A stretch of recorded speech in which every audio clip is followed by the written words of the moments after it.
आज तक के मुअज़्ज़ज़ नाज़रीन अस्सलाम वालेकुम। अब किस्त 173 मुलाहिज़ा फरमाएं। मेरा दिमाग घूम रहा था, दिल में तरह तरह के वसवसे आने लगे। अगर कोई मामूली हादसा होता तो पुलिस के ड्राइवर को भेजकर हमें ना बुलवाया जाता। इसका मतलब था कि हादसे की नोयत कुछ ज्यादा ही संगीन थी। जानकी नेट का दरवाजा बंद करके ताला लगाया और हम दौड़कर जीप पर सवार हो गए। ड्राइवर हमसे पहले ही अपनी सीट पर बैठ चुका था। हॉस्पिटल के रास्ते में सड़क का एक मोड़ घूमते हुए मुझे ठाकुर की पेजेरो नजर आ गई। वो बिल्कुल पुचकी हुई थी। हॉस्पिटल में ठाकुर एक बेड पर लेटा हुआ था। उसके सर और बाजू पर पट्टियां बनी हुई थी और वो होश ही में था।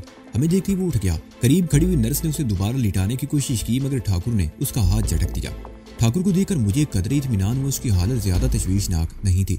ये सब कुछ कैसे हुआ ठाकुर? रूपमती कहाँ है? कैसी है वो? मैंने जल्दी से आगे बढ़कर पूछा।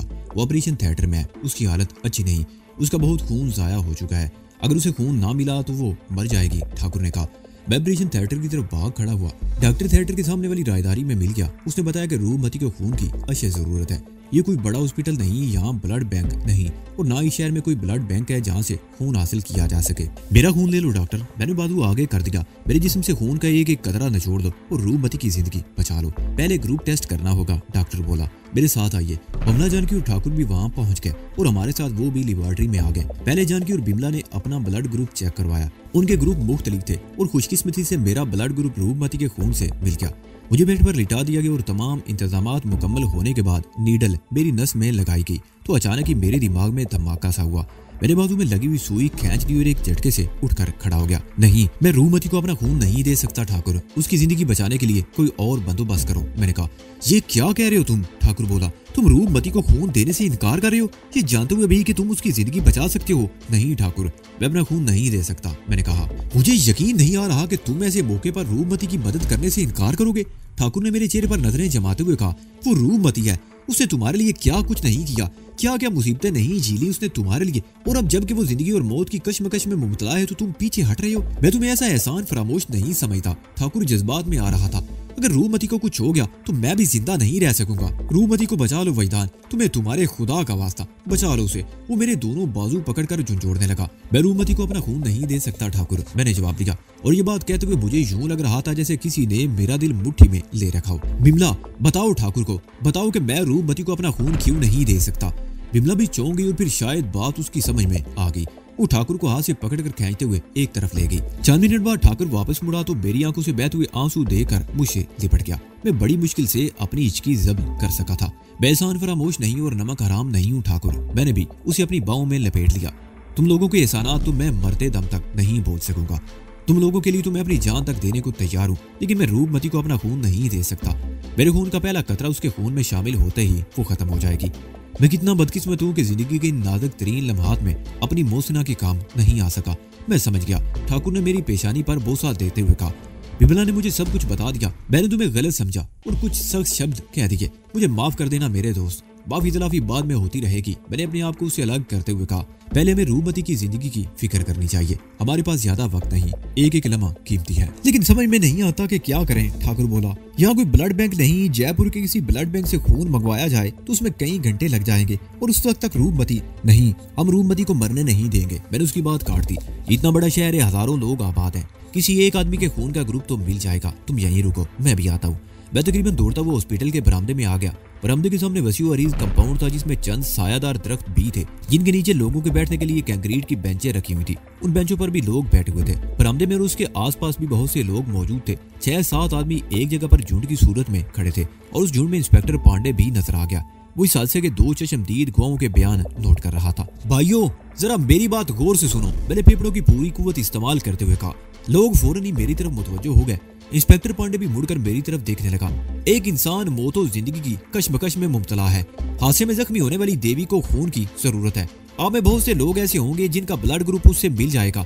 हम खून की एक बोतल के लिए मुंह मांगी कीमत देने को तैयार हैं। कीमत नहीं तो इंसानी हमदर्दी के नाते खून की सिर्फ एक बोतल एक सच्चे और खरे इंसान की जिंदगी बचा सकती है। इंस्पेक्टर पांडे मेरे करीब आ गए और लोगों को मुखातिब करते हुए बोला। ये वो अजीम इंसान है जिसने इस शहर को और दूर दराज के कस्बों और देहातों में रहने वाले लोगों को गंगोली चौधरी जैसे इफरीत से निजात दिलाई है। यही वो महान आदमी है जो गंगोली जैसे राक्षस का मुकाबला करने के लिए अकेला जंगल में घुस गया था। इसने गंगोली चौधरी उसके गुरोह का खात्मा करने के लिए अपनी जान की बाजी लगा दी थी। मैं इसका चश्मदीद गवाह हूं। और आज वो एक लम्हे को खामोश हुआ, फिर बात जारी रखते हुए बोला, और आज अपनी दोस्त की जान बचाने के लिए इसे तुम्हारी मदद की जरूरत है। इस महान आदमी पर साबित कर दो कि हम भी एहसान फरामोश नहीं हैं। मैं अपने आप को पहले पेश कर चुका हूँ, लेकिन बदकिस्मती से मेरा ब्लड ग्रुप उस देवी के खून से नहीं मिलता। तुम लोगों में कौन है जो उस देवी की जान बचाने के लिए अपना खून तोहफा दे? तकरीबन 1 दर्जन आदमी हमारे सामने आ गए। वो किसी कीमत के बगैर खून देने को तैयार हो गए थे।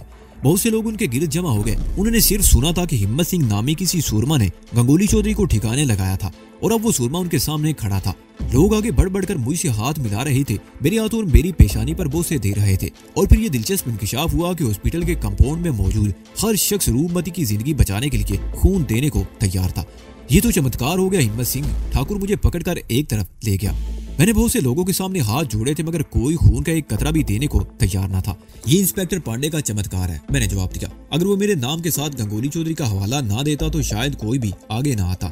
अब तुम अपने भगवान से प्रार्थना करो और मैं अपने खुदा से दुआ करता हूँ कि रूपमती बच जाए। मैं भी खुदा ही से मांगता हूँ और मुझे यकीन है कि खुदा हमें मायूस नहीं करेगा, ठाकुर ने जवाब दिया।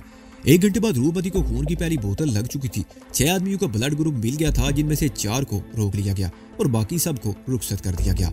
जिन दूसरे 2 आदमियों को रुखसत किया गया था, उन्होंने अपने घरों के पते दिए थे ताकि जरूरत पड़ने पर उन्हें किसी भी वक्त बुलाया जा सके। हमें ऑपरेशन थिएटर में फिलहाल जाने की इजाजत नहीं थी। एक डॉक्टर को शायद ठाकुर का ख्याल आ गया और उसे पकड़कर एक कमरे में ले गया और नर्स को सख्ती से हदायत की कि इसे कमरे से बाहर ना निकलने दिया जाए। नर्स ने ठाकुर को बेड पर लिटा दिया। मैं बिल्कुल ठीक हूँ भाई, मेरी चिंता मत करो, ठाकुर ने कहा। आपने बहुत हंगामा कर लिया ठाकुर जी, अब आपको आराम की जरूरत है, नर्स ने मुस्कुराते हुए कहा। देवी जी की चिंता आप बिल्कुल ना करें, ब्लड का बंदोबस्त हो गया है, आधा खतरा टल गया है, वो ठीक हो जाएंगी। और आप लोग, उसने बारी बारी हमारी तरफ देखा, आप लोग इन्हें बेड से न उतरने दे। नर्स बाहर निकली तो जानकी मुझे भी हाथ से पकड़कर बाहर ले आई। तुमने रूपमती को अपना खून देने से इनकार क्यों किया था? वो रायदारी में एक जगह रुक कर बोली। तुम तो खून देने के लिए लेट गए थे, फिर अचानक क्यों भाग खड़े हुए? बाजी है जानकी, मैंने इधर उधर देखते हुए कहा। तुम्हें याद है शाओलिन टेंपल में ट्रेनिंग के दौरान में जब हम सुबह सवेरे मास्टर हैंग पाई के साथ पहाड़ी पर योगा की मशक किया करते थे और एक रोज मास्टर हैंग पाई ने अपने आप को सांप से डसवा लिया था और वो सांप मर गया था। जानकी ने मेरा जुमला मुकम्मल कर दिया। हाँ, मैंने कहा। बाज खास जड़ी बूटियों के इस्तेमाल से मास्टर हैंग पाई के खून में इतना जहर भर गया था कि नहायत जहरीला सांप भी उसे डसते ही मर गया था। मगर क्या तुम भी? जानकी की आंखें वैसे से फैलती चली गई। हाँ, मैंने इस बात में सर हिलाया। तुम्हें याद होगा कि कुछ अरसे तक खाने में सुबह कोई ऐसी चीज भी दी जाती थी जिसके लिए तुम्हें मना कर दिया जाता था। उस खुराक में मुझे वो जड़ी बूटियां इस्तेमाल कराई गई थी जिनसे मेरे खून में जहर शामिल हो गया। तुमने मुझसे कभी इसका जिक्र नहीं किया और गालिबन बिमला को बता रखा था और उसने ठाकुर को अलग ले जाकर बताया होगा। वो मुझे खा जाने वाली नजरों से घूर रही थी। हमें शाओलिन टेंपल से आए हुए अरसा हो चुका है, लेकिन मुझसे इस सिलसिले में कोई बात नहीं की और बिमला से 4 दिन की दोस्ती में तुमने उसे अपने बारे में सब कुछ बता दिया। आखिर उस छोकरी में ऐसे क्या सुरखाब के पर लगे हैं कि तुमने उसके लिए अपनी जिंदगी भी दांव पर लगा दी?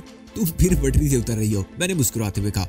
मुझ पर भी इंकशाफ सिर्फ 3 दिन पहले हुआ था, जब इंस्पेक्टर पांडे और बिमला की मौजूदगी में जंगल में एक नाग कोबरा ने मुझे डस लिया था और वो बेचारा खुद ही अपनी जान से हाथ धो बैठा। ओह, जानकी चौंक सी गई। अगर मैं खुद अपनी जबान से ना कहता कि मेरे खून में जहर मिला हुआ है तो ठाकुर मेरी बात पर यकीन ना करता। इसलिए मैंने बिमला से कहा था कि वो ठाकुर को बता दे। मैंने कहा, ये तो बड़ी संगीन सूरत हाल है। जानकी बोली, अगर कभी मुझे तुम्हारे खून की जरूरत पड़ गई तो तुम्हें ऐसी कोई उम्मीद नहीं रखनी चाहिए। मैंने उसकी बात काट दी। चलो अब अंदर चले। मैंने ठाकुर से तो कुछ पूछा ही नहीं। हम कमरे में आ गए। कमरे में एक स्टूल और 2 कुर्सियां थी। एक कुर्सी पर बिमला बैठी हुई थी। हमें देखकर वो कुर्सी से उठकर स्टूल पर बैठ गई। हाँ मेरे दोस्त, अब बताओ ये सब कुछ कैसे हुआ? मैंने ठाकुर के सामने कुर्सी पर बैठते हुए पूछा। इस तरफ आते हुए मैंने तुम्हारी गाड़ी देखी थी, उसका अगला हिस्सा तो बिल्कुल पुचका हुआ है। मुझे हैरत है इस कदर खौफनाक हादसे के बाद हम जिंदा कैसे बच गए? ठाकुर ने मुस्कुराते हुए मेरी बात पूरी की और चंद लम्हों की खामोशी के बाद बोला, बारिश की वजह से सड़कें भीगी हुई थी मगर मेरी गाड़ी की रफ्तार ज्यादा तेज नहीं थी। एक मोड़ पर मैंने जैसी गाड़ी घुमाई, मुखालिफ सम से एक तेज रफ्तार ट्रक को आते देखकर मैंने पूरे जोर से ब्रेक लगा दिए। मेरी तरफ का दरवाजा शायद लॉक नहीं था।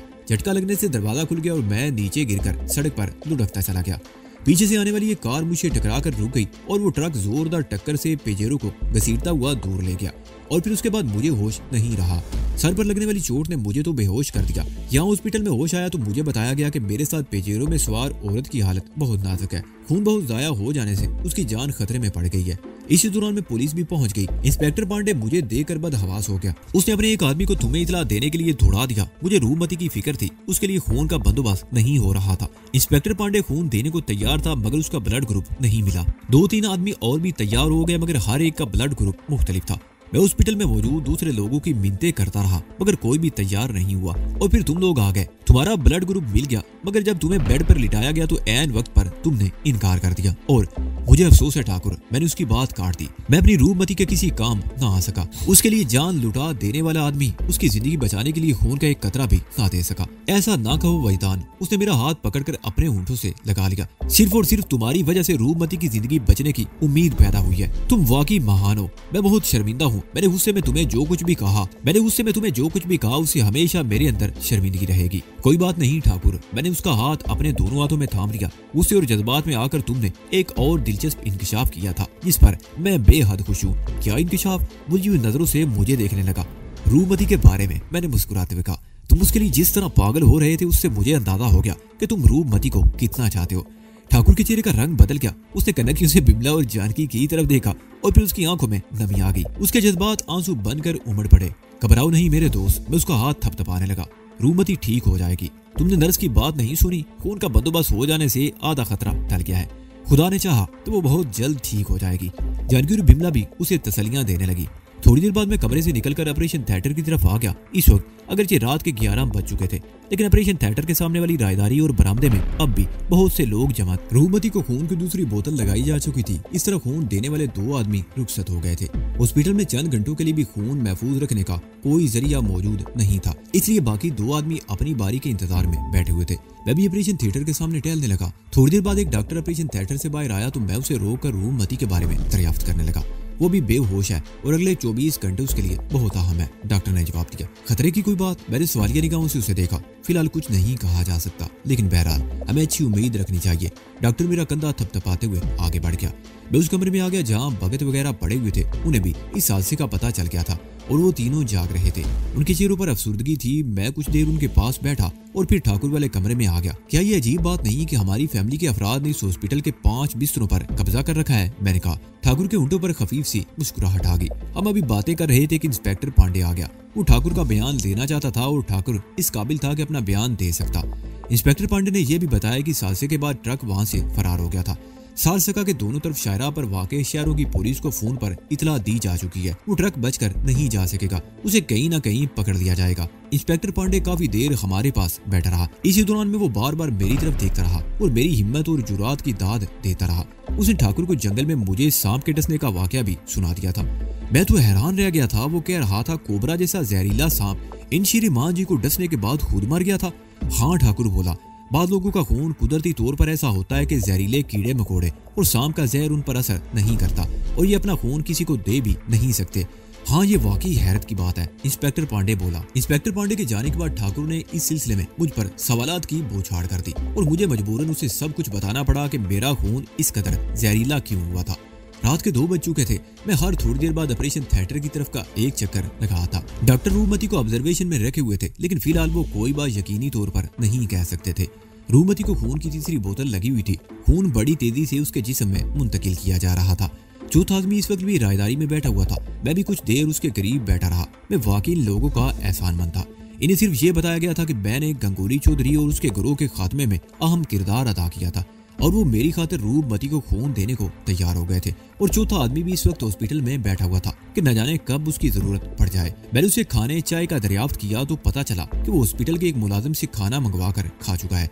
उसने ये पेशकश भी की कि हमें किसी चीज की जरूरत हो तो वो ला देगा। हमने अभी तक कुछ नहीं खाया था। रूपमती और ठाकुर बाजार से खाना लाने ही के लिए निकले थे कि ये खौफनाक हादसा पेश आ गया। पहले तो हमें खाने पीने का होश तक नहीं रहा लेकिन सूरत अब कुछ इत्मीनान बख्श हुई तो भूख का एहसास भी होने लगा। राजू नामी उस शख्स ने बताया कि शहर में एक ऐसी जगह है जहाँ रात भर रौनक रहती है और रेस्टोरेंट वगैरह खुले होते हैं। मैंने उसे 200 रुपए निकाल कर दिए कि पहले खुद किसी रेस्टोरेंट में बैठकर कुछ खा पी ले और फिर हमारे लिए कुछ ले आए। वो फौरन ही वहां से रवाना हो गया और मैं ठाकुर वाले कमरे में आ गया। रूपमती को खून की 4 बोतलें लग चुकी थी। दोपहर 12 बजे के करीब उसे होश आया तो डॉक्टर ने उसे ये नवीज सुनाई कि अब उसकी जिंदगी को कोई खतरा नहीं। हम फौरी तौर पर उसे देखना चाहते थे, लेकिन डॉक्टर ने मना कर दिया कि हम शाम से पहले उसे नहीं देख सकते। वो पूरा दिन हमने हॉस्पिटल में गुजारा। रात के 8 बजे के करीब रूपमती को भी ठाकुर वाले कमरे में मुंतकिल कर दिया गया। ये हॉस्पिटल ज्यादा बड़ा नहीं था, प्राइवेट रूम्स कम थे, इसलिए रूपमती के लिए भी इस कमरे में बेड लगा दिया गया था और एक कोच अटेंडेंट के लिए भी डाल दिया गया था। रूपमती की हालत खासी अबतर थी। उसकी एक टांग और एक बाजू पर प्लास्टर चढ़ा हुआ था।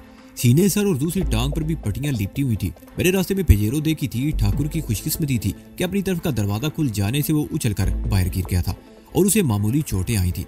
वो हादसा इस कदर खौफनाक था कि रूपमती का जिंदा बच जाना ही एक मौजज़ा था और मेरा ख्याल था कि उसे मुकम्मल तौर पर सेहतयाब होने में कम से कम 3 महीने जरूर लगेंगे। टांग और बाजू के प्लास्टर के लिए डॉक्टर ने 6 हफ्तों का वक्त दिया था। वो रात भी हमने जागते हुए ही गुजारी थी।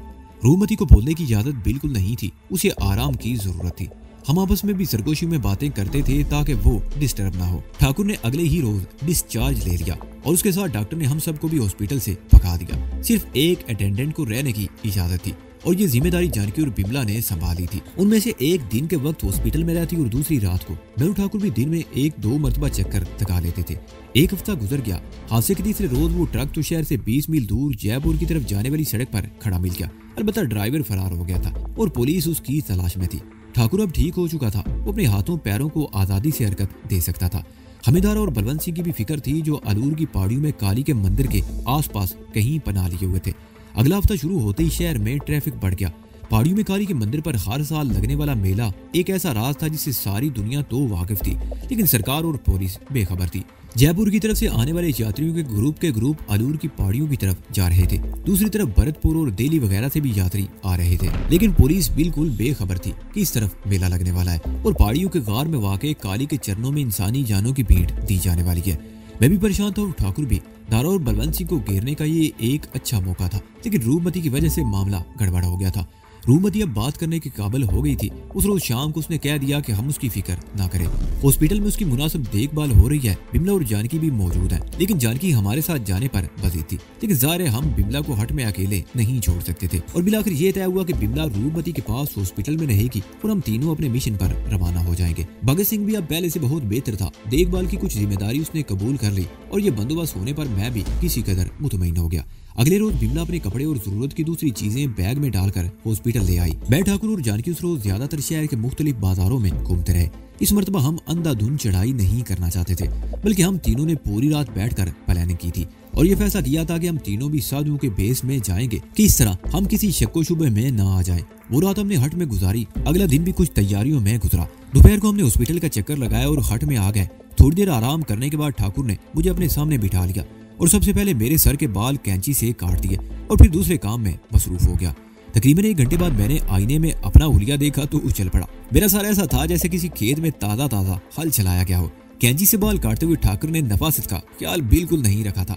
किसी आवारा गर्द साधु का हुलिया ऐसा ही होना चाहिए था। माथे पर ऊपर 3 सफेद 1 उंगली चौड़ी लकीरें, दरमियान वाली लकीर पर ऐन वस में सुर्ख टीका, दोनों कानों में बुंदे।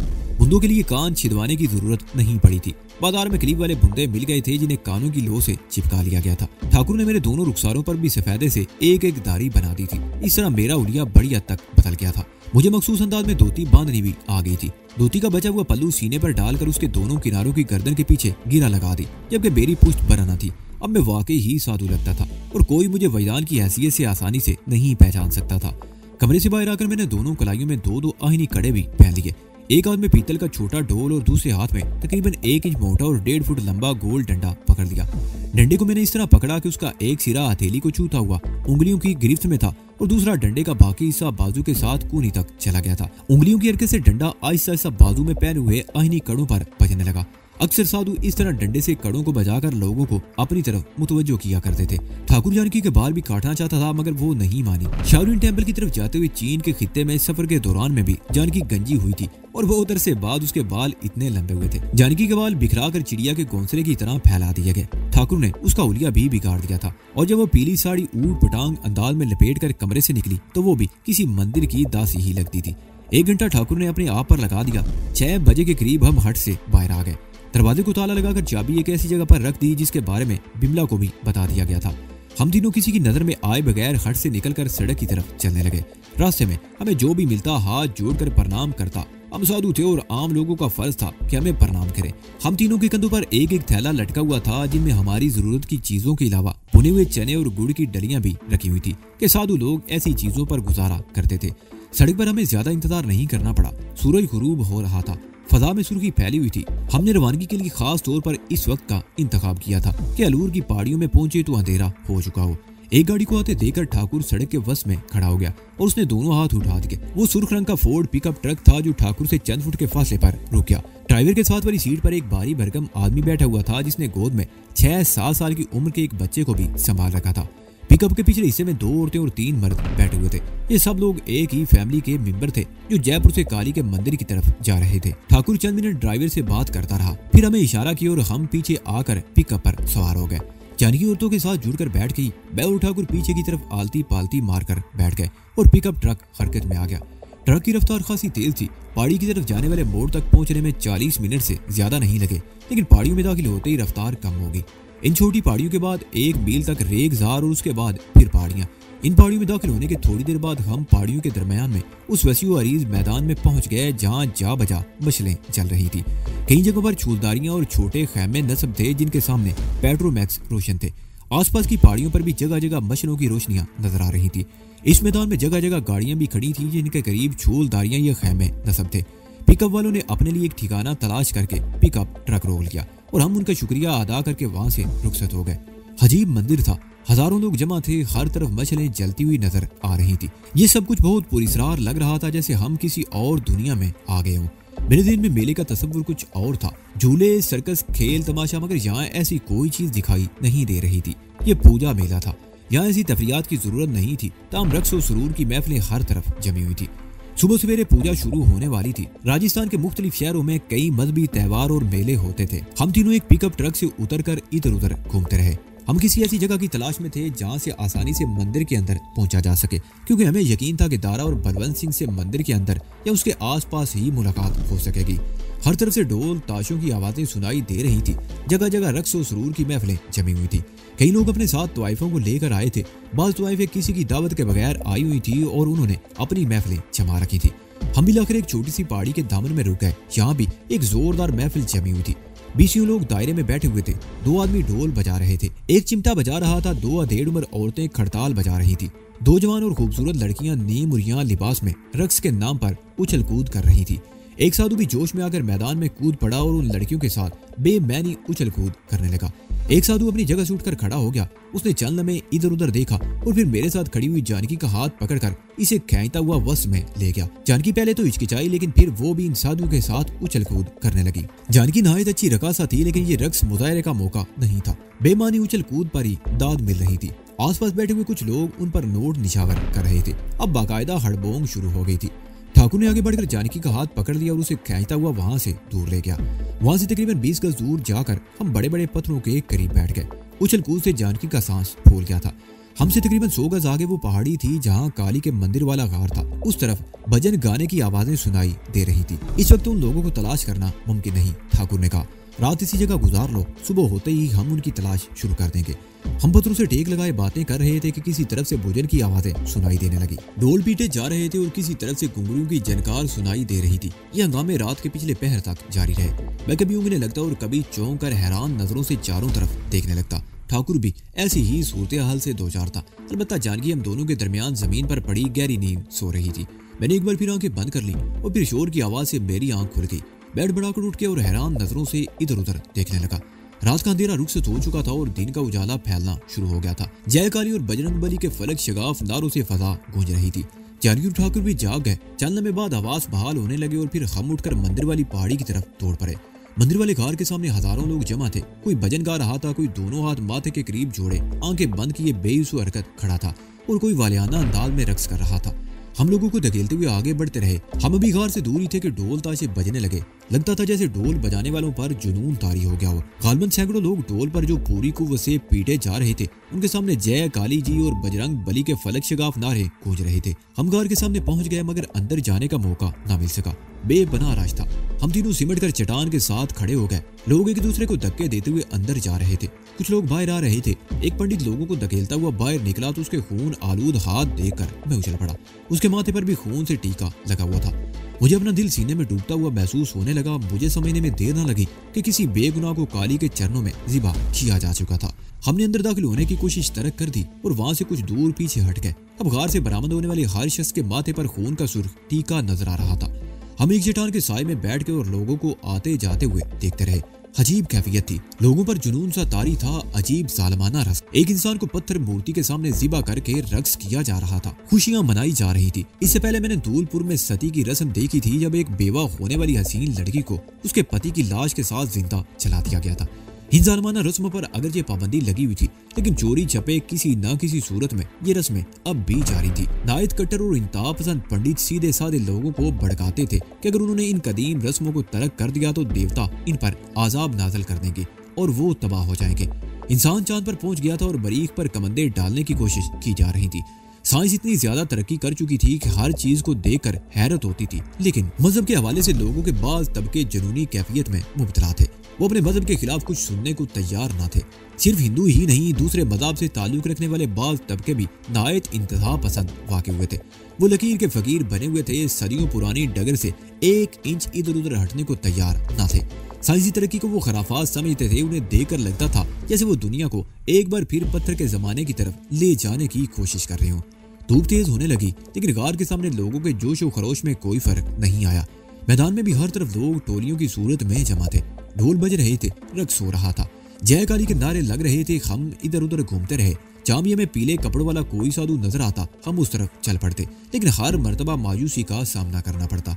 दोपहर के बाद 3 बजे के करीब हमें गार के अंदर दाखिल होने का मौका मिल गया। बारिश शदीद गर्मी थी, लेकिन गार के अंदर ठंडक का एहसास था।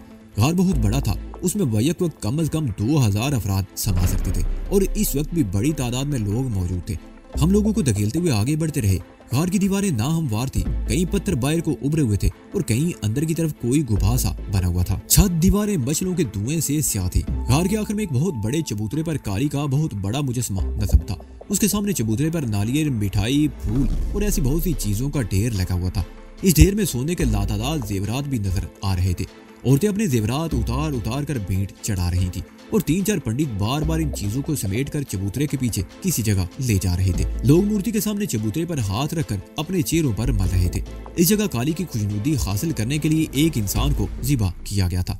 लाश वहां से हटा दी गई थी। चबूतरे पर कहीं कहीं खून का कोई धब्बा लगा हुआ था। सुबह से आने वाले लोगों ने अपने माथों पर टीके लगाने के लिए हाथ रगड़ रगड़ कर सारा खून साफ कर दिया था। मैंने काली की मूर्तियां पहले भी देखी थी, लेकिन इस मूर्ति को देखकर दिल पर अजीब सी हैबत तारी हो रही थी। ये मूर्ति तकरीबन 4 फुट ऊंची थी। ये मूर्ति तैयार करने वाले ने वाकई बड़ी महारत का सबूत दिया था। काली की आंखें दहशत ज़दा अंदाज में हलकों से उबल पड़ रही थी। उसकी सुर्ख जबान बाहर को निकली हुई थी। दोनों हाथ कंधों से ऊपर उठे हुए थे। एक हाथ में डोरी से मुंसलिक 2 थालियां लटकी हुई थी। दूसरे हाथ में तीगा था। यह तीगा और काली के दोनों हाथ खून आलूद थे। मूर्ति की छातियां बरना थी और गले में सोने और मोतियों की मालाएं थी। एक माला सबसे मुख्तलिफ थी और ये माला इंसानी खोपड़ियों से तैयार की गई थी। 2 खोपड़ियां एक तरफ, 2 दूसरी तरफ और एक दरमियान में थी, जो सीने से नीचे पेट पर टिकी हुई थी। इस माला में खोपड़ियों के साथ पीपल के सूखे हुए पत्ते भी थे। मूर्ति के बदन का जेरी हिस्सा भी बरना था। लोग मूर्ति के सामने हाथ जोड़कर प्रणाम करते, कोई न कोई चीज उसके कदमों में डालते, चबूतरे को छूकर अंगूठे से पेशानी पर टीका लगाते और आगे बढ़ जाते। इस सूरत से मैं इस नतीजे पर पहुंचा कि काली अपने आम पैरोकारों में खुशियां बांटती थी या नहीं, लेकिन पंडित और पुजारी यकीनन बहुत खुशहाल थे। काली सिर्फ उन्हीं पर मेहरबान थी। वो दोनों हाथों से दौलत समेट रहे थे। हमें यहाँ भी मायूसी हुई। साधु, पंडित, पुजारी तो बहुत नजर आए, मगर दारा या बलवंत सिंह से मिलता जुलता कोई चेहरा दिखाई नहीं दिया। हम गार से बाहर आ गए। 2 दिन पहले बारिश हुई थी और अब फिर मगरब की तरफ से बादल उठते हुए नजर आ रहे थे। हम अपने शिकार की तलाश में इधर उधर घूमते रहे थे और बिलाखिर एक चट्टान के साए में बैठ गए। मुझे प्यास लग रही है, हल खुश्क हो रहा है, जानकी ने कहा। मैदान में जगह जगह पानी के टैंकर भी खड़े थे। यात्रियों की सहूलत के लिए ये पानी अलूर से लाया गया था। कोई टैंकर खाली होता तो उसकी जगह दूसरा आ जाता। वो उस तरफ एक टैंकर खड़ा है, मैं पानी लेकर आता हूँ। मैंने कंधे पर लटका हुआ थैला उतार कर जमीन पर रख दिया और डोल उठाकर तकरीबन 100 गज दूर टैंकर की तरफ चल पड़ा। वहाँ 8-10 अफराद खड़े थे। अपनी बारी आने पर मैं टैंकर के पाइप से डोल भरने लगा तो एक और साधु भी अपना डोल लेकर आगे झुक गया। वो मेरे बिल्कुल साथ जुड़ा हुआ था और चेहरा मेरे चेहरे के करीब था और फिर दूसरे ही लम्हे मैं एक सरगोशी सुनकर चौंक गया। शाम का अंधेरा फैलने के बाद मंदिर वाली चट्टान की पिछली तरफ मुझसे मिलना हिम्मत सिंह। आवाज नुस्वानी थी। मैंने गर्दन घुमाकर उसकी तरफ देखा, जिसे मैं साधु समझा था वो औरत थी। उसने लिबास साधुओं वाला ही पहन रखा था। मेरे दिमाग में धमाके होने लगे। उसने मुझे हिम्मत सिंह के नाम से पुकारा था, जिसका मतलब था कि वो मुझे जानती थी, लेकिन उसका चेहरा मेरे लिए अजनबी था। अचानक मेरे दिमाग में रोशनी का चमकाा सा हुआ। पंडित सुबराज ने बताया कि दारा और बलवंत सिंह के साथ साधु के भेष में एक खूबसूरत लड़की भी थी। मुझे इस तरह घूरकर मत देखो, उसने एक बार फिर सरगोशी की। पानी भरो और यहाँ से चले जाओ, मेरा पीछा करने की कोशिश मत करना और शाम का अंधेरा फैलने के बाद मंदिर वाली चट्टान की पिछली तरफ पहुंच जाना। मैंने अपना डोल भर लिया और उसकी तरफ देखे बगैर अपने रास्ते पर चल पड़ा। थोड़ी देर बाद पीछे मुड़कर देखा तो वो लड़की वहां नहीं थी। मेरा ज़हन बुरी तरह उलझा हुआ था। उस लड़की ने मुझे पहचान लिया था, जिसका मतलब था कि मेरा मेकअप इतना अच्छा नहीं था। अगर ये लड़की दारा और बलवंत सिंह की साथी थी तो इसका मतलब ये था कि हम उनकी नजरों में आ चुके थे। और अब दो ही बातें हो सकती थी, या तो वो छुपकर हम पर हमला करते या चोरी छपे यहाँ से भी भाग जाते। लेकिन इस लड़की ने मुझे मंदिर वाली चट्टान की पिछली तरफ क्यों बुलाया था? क्या हमें देख लेने के बाद इन्होंने कोई मंसूबा बना लिया था और इस लड़की के जरिए मुझे चट्टान की पिछली तरफ बुलाकर मुझे मौत के घाट उतार देना चाहते थे? मैंने चलते चलते पानी का एक घूंट भरा और डोल जल्दी से पीछे हटा दिया। वो टैंकर धूप में खड़ा था और पानी भी गर्म था। मैं ठाकुर और जानकी के करीब बैठ गया और डोल जानकी की तरफ बढ़ा दिया। पानी गर्म सही, लेकिन बहरहाल हम तीनों के हल्क तर तो हो गए। मैंने जानकी और ठाकुर को उस लड़की के बारे में बताया तो वो दोनों उछल पड़े। ये तो हमें मालूम है कि उन दोनों के साथ एक लड़की भी है, ठाकुर ने कहा। अगर ये वही लड़की है तो तुम्हें कैसे जानती है? वो कौन हो सकती है? ये मालूम करने के लिए शाम का अंधेरा फैलने का इंतजार करना पड़ेगा, मैंने जवाब दिया। लेकिन तुम अकेले नहीं जाओगे, हम भी तुम्हारे साथ होंगे, ठाकुर बोला। अंधेरा होने दो ठाकुर, फिर देखते हैं क्या होता है, मैंने जवाब दिया और अपने थैले में से भुने हुए चने और गुड़ निकालकर खाने लगा। धूप में दिन भर फिरते रहने से हम थक गए थे। गर्म हवा के थपेड़े हमारे चेहरों से टकरा रहे थे। जानकी और ठाकुर की आंखें सुर्ख थी और जाहिर है मेरी आंखों में भी सुर्खी जरूर होगी। उस लड़की से मुलाकात के बाद कहीं घूमने फिरने का कोई फायदा नहीं था। अब जो कुछ भी होना था शाम का अंधेरा फैलने के बाद ही होना था, इसलिए धूप में फिरने का कोई फायदा नहीं था। हमने शाम तक वहीं टिके रहने का फैसला कर लिया। मैदान में अब भी हल्ला गुल्ला जारी था। मैं जमीन पर नीम दराज पड़ा इधर उधर देखता रहा, फिर मेरी आंखें बंद होने लगी। गहरे बादलों ने पूरे आसमान को ढक लिया था। मंदिर के अंदर काली की पूजा हो रही थी और बाहर लोग अपने ही जुनून में मुब्तला थे। और मैं सोच रहा था कि अगर बारिश शुरू हो गई तो क्या होगा, लेकिन फिर इस ख्याल को ज़हन से निकाल दिया।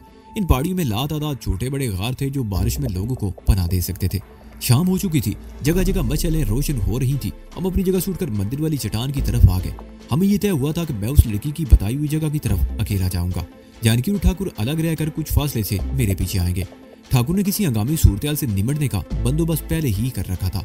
उन दोनों के पास पिस्तौल मौजूद थे जो उन्होंने अपने अपने लिबास में छुपा रखे थे और मेरे पास खंजर था जो मैंने पिटली पर बांध रखा था। चट्टान की पिछली तरफ पहुंचने से पहले हम अलग अलग हो गए। मैं नपे तुले कदम उठाता हुआ आगे बढ़ता रहा। उस तरफ अंधेरा था। उस चट्टान की पिछली तरफ तकरीबन 100 गज के फासले पर एक और पहाड़ी थी। इस तरह एक दर्रा सा बन गया था, लेकिन उस तरफ इन चट्टानों में कोई गार वगैरह नहीं था, इसलिए इस तरफ यात्रियों की आबादी नहीं थी। ज्यादातर लोगों ने मंदिर वाली चट्टान के सामने के रुख पर डेरे जमा रखे थे। इस दर्रे के आखिर में एक जगह 2-3 मशालें जलती हुई नजर आ रही थी। मैं अंधेरे में संभल कर चलता रहा और फिर अचानक रुक गया। वो हल्की सी सरगोशी दाईं तरफ से उभरी थी।